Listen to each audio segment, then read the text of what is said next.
우리의 기도가 응답됐습니다. 또 개인적으로 또 간구하는 기도도 이미 주님 안에서 이루어짐을 믿으시기를 축복합니다. 자, 어제에 이어서 이제 어제는 특별히 육신에 대한 우리 정의를 나누었습니다. 우리가 일반적으로 이 보혈은 우리가 범죄한 모든 죄의 문제를 해결합니다. 그러나 우리에게 또 하나의 문제가 있는데 그것을 육신이다. 그래서 어제 육신의 생각은 하나님과 원수가 되고 하나님 법에 굴복할 수도 없고 할 수도 있지 않다. 육신에 있는 자는 하나님을 기쁘시게 할 수 없다. 그런 말씀을 나눴습니다.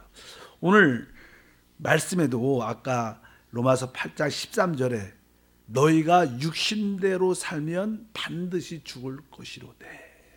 우리가 왜 실패하는가? 근본적인 문제는 다른 것이 아니라 육신대로 살기 때문에 우리는 결국 실패할 수밖에 없다. 그럼 오늘은 어떻게 이 육신을 처리할 수 있는가? 거기에 대한 말씀을 나누겠습니다. 사실 우리가 보통 보혈, 아주 중요한 단어가 있는데 그 다음에 십자가란 단어입니다.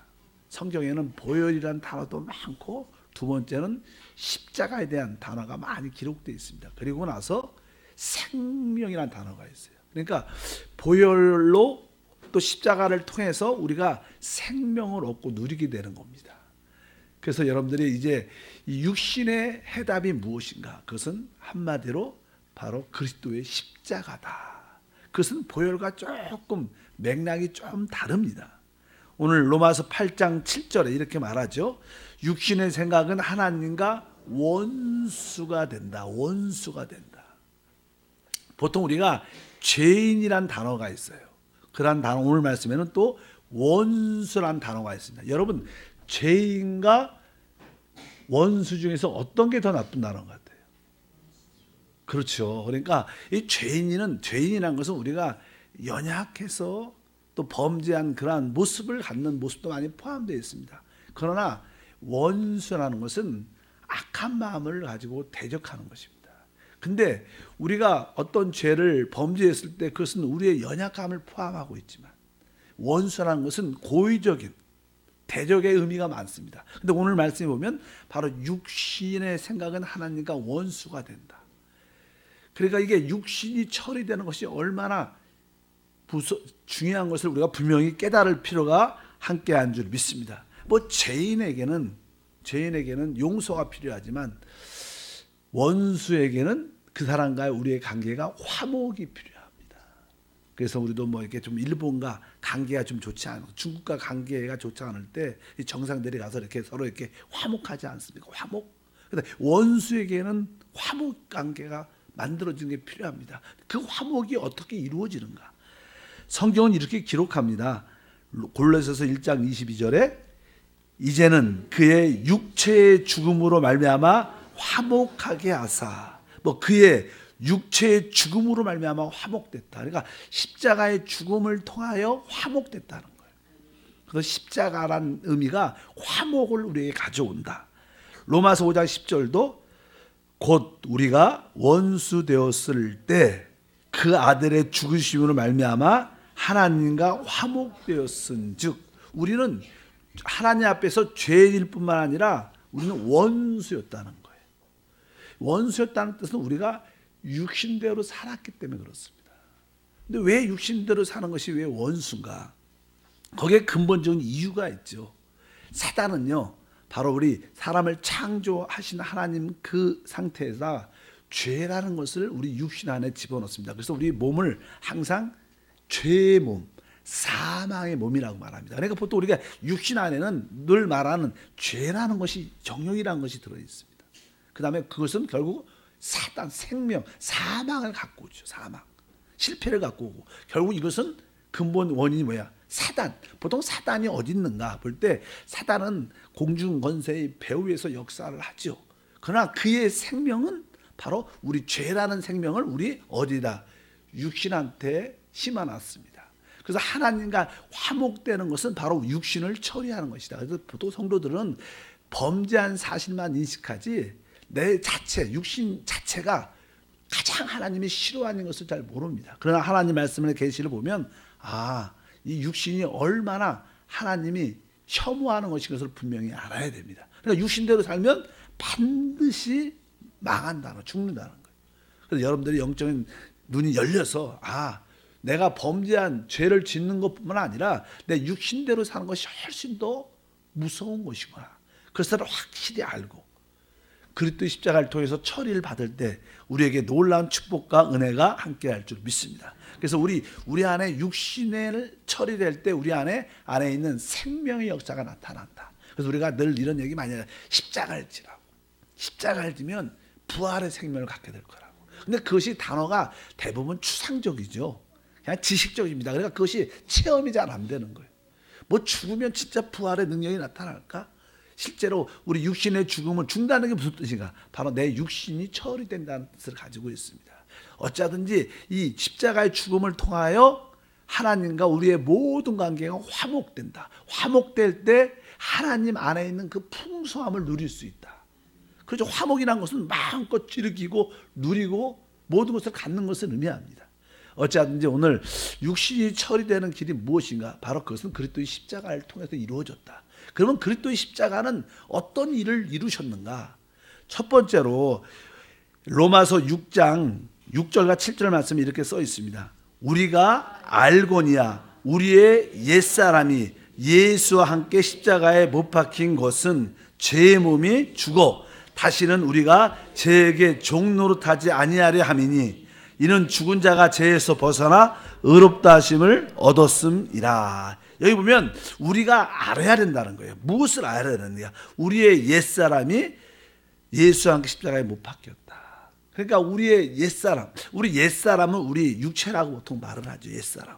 아까 말씀드린 것처럼 우리 옛사람에는 바로 죄라는 사단의 아주 생명이나 사단의 어떠한 제 본성이죠. 제 본성이 우리 육체 안에 심겨져 있다는 것을 여러분들이 인식할 필요가 있는 줄 믿습니다. 그래서 우리는 보통 이게 원죄라고도 표현할 수 있어요. 원죄라는 것은 죄의 생명을 말합니다. 그 요인이 바로 깊이 뿌려져 있어요. 그러니까 그냥 우리 그리스도는 생명을 갖고 있지만 사단은 뭘 가지고 죄를 가지고 있어요.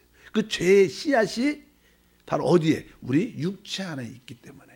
그래서 우리 옛사람이 아주 하나님 볼 때는 죄의 모습의 실제입니다. 그렇기 때문에 바로 우리 주님은 우리의 옛사람을 그리스도와 함께 십자가에 못 박은 줄 믿습니다.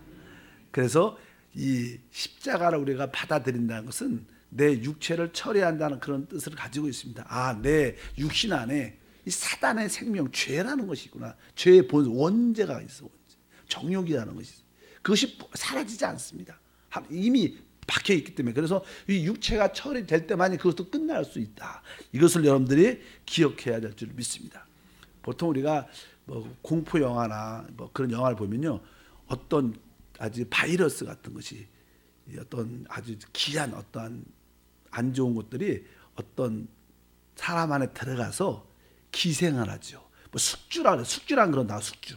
근데 그것은 독자적으로는 일을 못 하지만 바로 그 안에 숙주가 돼서 그 사람을 통해서 일을 하는 거예요. 근데 그 나쁜 바이러스나 그런 뭐 병균들이 죽으려면 그 숙주가 죽어야 되는 거. 우리의 숙주가 뭐냐? 육체가 우리 옛사람이 우리 숙주입니다. 사단의 숙주. 그러니까 그것이 처리돼야. 그래서 주님은 그것을 어떻게 십자가에 못 박아 끝내는 거예요. 우리는 예수님만 십자가에서 죽으신 게 아니에요. 우리도 그리스도와 함께 우리 옛사람도 끝났다. 그러니까 우리는 옛사람을 신뢰하지 않는, 육체를 신뢰하지 않는 것을 우리가 확실히 배워야 될 줄 믿습니다. 바로 원죄의 문제가 육신 안에 있기, 옛사람 안에 있기 때문에 그것을 십자가에서 끝내는 일, 그것을 의미합니다. 십자가의 죽으심은. 두 번째는요, 우리 로마서 7장 4절에 보면 이런 말씀이 기록되어 있습니다. 그러므로 내 형제들아, 너희도 그리스도의 몸으로 말미암아 율법에 대하여 죽음을 당하였으니, 이렇게 말합니다. 또 그 십자가는요, 또 하나의 큰 사건 뭐예요? 율법을 십자가에서 끝냈다는 거예요. 우리 옛사람의 특징은 자꾸만 율법을 지키려는 그러한 요소를 갖고 있습니다. 근데 사실 우리는 율법을 지킬 수 있지 않죠. 하나님께서 율법을 주신 목적은 바로 율법을 통해서 하나님의 그 거룩함, 하나님의 의로우심, 하나님의 사랑, 하나님의 빛 되심을 보고 우리는 죄인일 수밖에 없구나. 우리는 하나님 만족할 수 없구나. 우리에게는 구원자 그리스도가 필요하구나. 그래서 이 율법은 그리스도에게 가는 길을 보여주는 거예요. 그 율법을 지키라고 준 게 아닙니다. 왜? 우리는 지킬 수 있는 그런 능력을 갖고 있지 않아요. 근데 자꾸만 사람들은, 타락한 육신은 자꾸만 내가 무엇을 해보소, 내가 지켜보려고 노력을 많이 합니다. 우리는 복음을 가지고 있는 겁니다. 우리는 율법을 따라 사는 사람이 아닙니다. 그러나 많은 성도들은 아직까지 내가 율법을, 하나님 말씀, 율법을, 법을 지키면 복을 받을 것이다라는 착각을 갖고 있어요. 이것은 한번 좀 바뀌어야 됩니다. 많은 사람들은 율법을 지키면 내가 복을 받을 것이다 생각을 합니다. 근데 성경은 우리는 율법을 지킬 수 없다고 말합니다. 근데 자꾸만 지키려고, 지키면 복을 받는다는 잘못된 생각, 믿음을 갖고 있어요. 그래서 성경에 보면 우리는 율법에 대해서 어떻게 죽었다는 거예요. 우리는 율법을 지킬 의무가 있지 않습니다. 우리는 복음을 누리는 것입니다. 우리는 그리스도께 돌이키는 것이 우리의 신앙이다. 근데 사람들이 육체를 갖고 있으면, 옛사람을 가지고 있으면 자꾸만 옛사람은 내가 그것을 지켜서 이것을 해야겠다, 그런 의지가 우리 안에 발동된다는 거예요. 계속 실패하는데도 끝까지 해보겠다는 걸 많이 말씀을 합니다. 보통 성도들이 이런 질문들을 종종, 또 댓글을 보면 그런 이야기들이 많지. 진짜 하나님의 축복을 받고 싶은데, 하나님의 축복을 받는데, 그래서 내가 열심히 해서 하나님의 축복을 받고 싶은데 그 축복이 잘 안 누려져요. 자꾸만 반대로 역설적으로 하나님은 자꾸만 우리한테 버리라고 육신을 내려놓으라고 말씀합니다.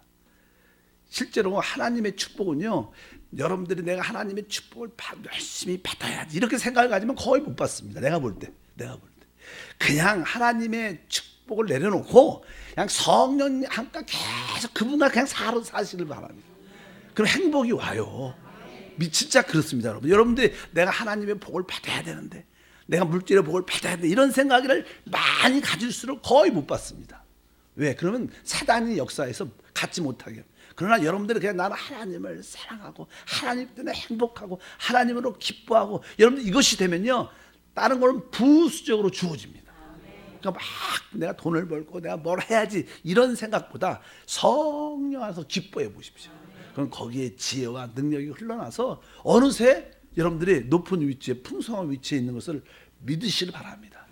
여러분의 열심으로, 육신으로, 하나님은 육신은 원수라 말할 때 육신을 통해서 절대로 복을 주지 않아요. 우리 열심을 통해서 절대로 복을 주지 않아요. 그것을 여러분들이 분명히 아셔야 돼요.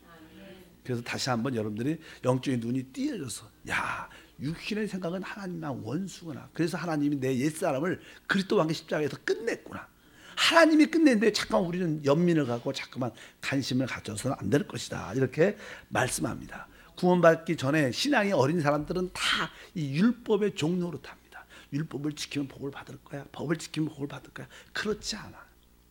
바로 우리의 법은 우리 안에 살아계신 그리스도입니다. 성령이신 줄 믿습니다. 그래서 여러분들은 노력하는 크리스찬이 아니라 우리 안에 계신 그리스도께 돌이키고 그분을 누리는 크리스찬, 그냥 오직 성령과 그리스도로 충만하시길 바랍니다. 이것이 진정한 신앙생활의 자유와 축복이 될 것을 믿습니다. 난 율법에 지키는 의무에서 나는 확실히 해방됐다. 나는 노력하는 크리스찬이 아니라 누리는 크리스찬이다. 그런 믿음을 갖기를 바랍니다. 그 다음에 2장 11에서 14절 보면, 자녀들은 혈과 육에 속하였음에 그도 또한 같은 모양으로 혈과 육을 함께 지니심은 죽음을 통하여, 여기 보면 죽음을 통하여는 뭐예요? 십자가의 죽음을 통했다는 거. 주님께서 죽음을 통하여 뭐예요? 죽음의 세력을 잡은 자 곧 마귀를 멸하셨다. 그러니까 우리 주님께서는 그 십자가의 죽음을 통해서 무엇을? 바로 마귀를 끝냈다는 겁니다. 그의 합법적인 권세를 하나님께서 멸하시고 이제 하나님께서 우리에게 생명의 놀라운 역사를 주신 줄 믿습니다. 이 마귀는 어떻게 우리에게 역사하는가? 우리의 육신을 통해서 역사합니다. 그래서 분명히 내가 육신으로 행동할 때마다, 성령을 벗어날 때마다 마귀가 우리를 붙잡는 거구나. 그래서 우리 십자가의 죽으심은 바로 육신을 통해서 역사하는 바로 마귀를 끝낸 것을 분명히 기억하시기 바랍니다. 아까 우리가 읽었지만 로마서 8장 13절을 반드시 너희가 육신대로 살면 반드시 죽을 것이로되, 망한다는 거, 죽는다는 것은 사망, 망한다는 거. 왜? 마귀는 육신을 통해서 역사해요. 그래서 확실하게 내가 이 마귀가 이미 주님의 죽음을 통해서 끝났구나, 그것을 분명히 아시고 여러분들이 영으로 돌이키는 그러한 은혜를 많이 누리길 바랍니다. 제가 여러분에게 우리가 거듭난 영이 있고 우리 거듭난 영 안에 성령 오시기 때문에 항상 영 안에 계신 주님께, 그리스도께 돌이켜야 된다. 제가 영 얘기를 많이 하는 이유는 여러분들이 육신대로 살지 않도록 그걸 알도록 말하는 거야. 여러분들이 그것을 알든지 모르든지 계속 영을 얘기하면 여러분들이 그래도 영으로 돌이키겠다. 우리가 나이가 많은 권사님일지라도요, 또 어린 아이일지라도 영으로 돌이켜야 된다, 이런 얘기를 잘해요. 조그만 애들도 기도할 때 보니까. 왜? 자꾸만 우리의 축복의 실제는 우리 영 안에 있는 겁니다. 내 노력이나 내 열심이 아닌 것, 육신이 아닌 것을 분명히 알아야 됩니다. 바로 이 육신 안에서는 이러한 근본적인 죄의 본성, 원죄 문제가 육신 안에 있었기 때문에 끝났고, 율법과 끝났기 때문에 상관이 없고, 또 마귀도 끝났습니다. 그의 죽음을 통해서. 또 마지막으로 그분의 죽음은요, 사실 그분이 우리에게 주고 싶어하는 것이죠. 그것이 뭐예요? 생명이라는, 영생이라는 거죠. 바로 그 생명이 어디에서? 바로 십자가의 죽음을 통해서 예수님이 이 땅에 오셨을 때 그분 안에는요, 그분 자체가 영원한 생명이십니다. 근데 그 안에 생명인데 그 생명이 이제 흘러나와서 우리에게 주시려면 바로 그분이 십자가의 죽음을 가지셔요. 그래서 성 요한복음 같은 경우는 그분이 죽으셨을 때 바로 옆구리에 로마 변변의 옆구리를 찔렀을 때 물과 피가 다 쏟았다 그랬습니다. 거기서 피는 바로 우리의 죄, 범죄한 죄의 문제를 해결하는 것이지만 그 물은 바로 생명을 의미하는 거예요. 그분의 생명도 해방됐다. 그래서 요한복음 12장 24절에 이렇게 기록되어 있죠. 내가 진실로 진실로 너에게 이르노니 한 알의 밀이 땅에 떨어져 죽지 아니하면 한 알 그대로 있고 죽으면 많은 열매를 맺는다. 예수님이 이 땅에 한 알의 씨앗으로 오셨습니다. 결국 그분이 십자가에서 죽으셨을 때 바로 그 껍질이 깨어지고, 육신이란 껍질이 깨어지므로 그 안에 생명이 흘러나와. 이제 누구든지 주 예수를 부르면 그 생명이 영접되는 거예요. 그래서 우리에게도 다 영접되지 않았습니까? 바로 그것이 어떻게 십자가의 죽음을 통해서 이루어졌다는 거예요. 그 생명이 우리에게 주어진 줄 믿습니다. 우리가 그 십자가를 받아들일 때 우리 안에는 무엇이? 생명이 역사. 이 생명은 구원하는 하나님의 능력인 줄 믿습니다. 그래서 우리가 이제 범죄한 모든 죄의 문제는 이미 예수의 피로 씻겨졌어요. 또 우리가 이제 구원받은 후에 순간순간 우리의 혈기, 화, 분내, 시기와 질투, 또 육신의 정욕, 세상을 사랑하는 마음, 이런 것을 우리가 구원받아야 돼. 우리가 구원받을 게 많죠. 또 가정생활에서 사람과의 관계에서 기분이 나쁠 수도 있지. 기분 나쁘니까 마음이 상하고 화내고 싶고 말하고 싶지 않고, 이러한 모든 상태에서도 구원받아야 되는데 그 구원이 무엇을 통해서? 바로 이 생명으로 구원받는 거예요. 그래서 우리가 로마서 5장 10절에 보면 이렇게 써 있죠. 곧 우리가 원수 되었을 때 그의 아들의 죽으심으로 말미암아 하나님과 화목되었은즉 화목된 자로서 더욱 그의 살아나심으로 말미암아 구원을 받을 것이다. 우리는 자꾸만 구원 받았는데 여기 구원을 받을 것이다. 받을 거라고 해서 이것은 다른 것이 아니라 영의 구원이 아니라 생활 속에서 나타나는 모든 문제로부터, 육신에부터 나타나는 모든 문제로부터 순간순간 구원을 의미하는데 그 구원은 어디에? 더욱 그의 살아나심이라는 단어, 원래 생명이라는 단어, 살아나. 그러니까 그의 무엇을 말미암아? 생명을 말미암아. 우리에게 영접된 그 생명을 따라 살 때 우리는 모든 것으로 구원을 받게 되고, 또 17절도 우리가 잘 아는 말씀, 한 사람의 범죄로 말미암아 사망이 그 한 사람을 통하여 왕노릇하였은즉 더욱 은혜와 의의 선물 넘치게 받는 자들은 한 분 예수 그리스도를 통하여 어디 안에서? 생명 안에서 왕노릇할 것이다. 그러니까 우리의 이 안에 있는 생명이 점점 영적으로 자라면 처음에 이 생명은 우리를 모든 문제로부터 구원하지만 나중에는 그런 문제를 다스리게 할 거예요. 여러분, 어떤 화를 낼 입장이 됐어요. 근데 화를 내지 않았어. 내가 잘 은혜 가운데 참았어. 그것은 구원입니다. 화낸 것은 구원. 그러나 뒤에 보면 뭐예요? 생명 안에서 왕노다. 아예 화를 다스리는 거예요. 화가 우리 앞에 나타나지 않도록. 화라는 단어를 모를 정도. 그것이 다스림입니다. 그러니까 여러분 안에 있는 그 생명의 역사가 강력하게 나타나는 것이 구원의 축복인데, 근데 그 생명의 역사는 무엇을 통해서 우리가 그 십자가를 기쁨으로 받아들입니다. 여러분들이 십자가를 받아들이는 것이 바로 육체를 처리하는 것이에요. 그리스도께서도 십자가 죽음, 그리스도의 죽음, 십자가의 죽음을 기쁨으로 받아들였어요. 그래서 그분에게 생명의 놀라운 역사가 있었던 것처럼 우리에게 다가오는 종종 고난과 환난의 여러 가지 문제를 기쁨으로 받아들일 때 여러분 안에 생명의 역사가 나타나서 우리를 참된 구원의 역사로 함께할 줄 믿습니다. 옛날에는 우리가 이렇게 어떤 문제가 생겼을 때 우리가 인내해야 돼, 내가 참아야 돼, 성질 내면 안 돼, 내가 좀 더 이렇게 기다려야 돼, 이렇게 잠깐만 이렇게 이러한 생각을 많이 했지만 여러분들이 성령으로 충만하면요 그냥 자연스럽게 참아지는 거예요. 화가 저절로 안 나는 거예요. 남들을 볼 때 옛날에는 그런 상황이 되면 화를 냈어요. 조금 아니면 내가 그걸 참았습니다. 근데 여러분들이 성령으로 충만해지면 그런 상황이 와도 화가 안 나. 그리고 그런 사람을 진심으로도 축복하게 되는 거예요. 그것이 진정한 구원이에요. 바로 그것이 우리의 생명 안에서 나타나는데 그 시작은 바로 십자가를 기쁨으로 받아들이는 것이다. 그래서 여러분들이 십자가를 받아들일 때마다 하나님의 원수인 육체가 처리되는 거라.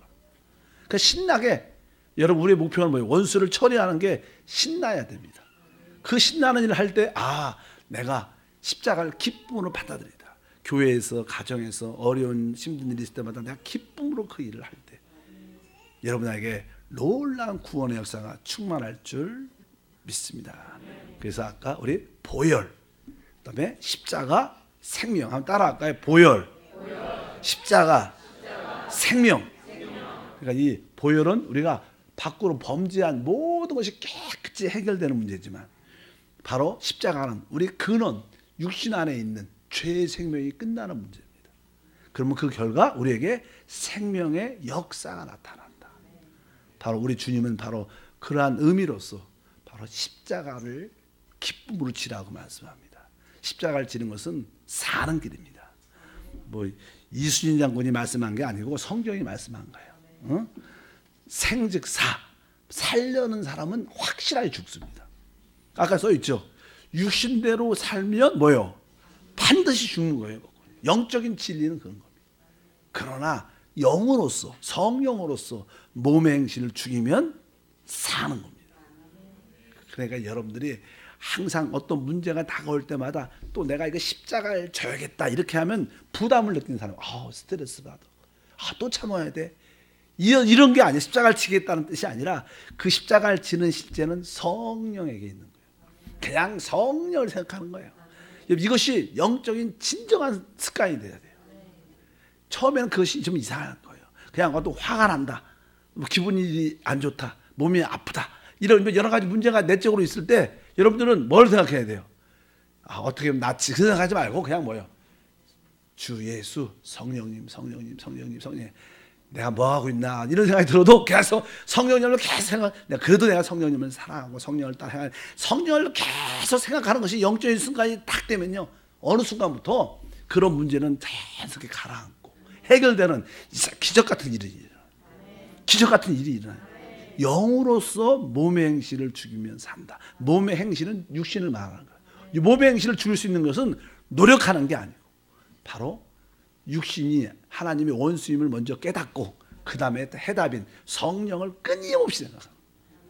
여러분 안에 있는 내주한 그것들을 늘 생각하시면, 종종 그런 생각을, 예수님의 생각을 하려면 다른 생각이 자꾸만 들어옵니다. 그럴 때 예수 이름으로 더러운 생각은 떠나가라. 또 예수님 생각하고 또 떠나가라. 그리고 예수님. 이것이 지금 반복적으로 습관되면요, 자동적으로 오토매틱으로 여러분 예수를 생각해야 될 거예요. 그럼 거기서 생명이 흘러나와서 다 가라앉고 이기는 지혜와 능력도 함께할 줄 믿습니다. 십자가는 바로 육신을 처리하는 길이고 그 길은 성령으로 충만한 것이다.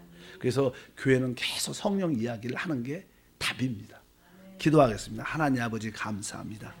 다시 한번 보혈의 능력뿐만 아니라 십자가의 능력을 기쁨으로 받아들이는 성령의 역사를 체험할 수 있도록 은혜를 더해주시고, 다시 한번 영적인 눈을 열어주사 내가 육신으로 내가 옛사람을 사는 것이 얼마나 무서운 것을 깨닫고, 나의 옛사람에 속한 모든 것 십자가에서 이미 끝난 걸 또 깨닫게 도와주시고, 오직 영으로 성령으로 돌이키는, 그리스도께로 돌이키는 삶이 되게 도와주시옵소서.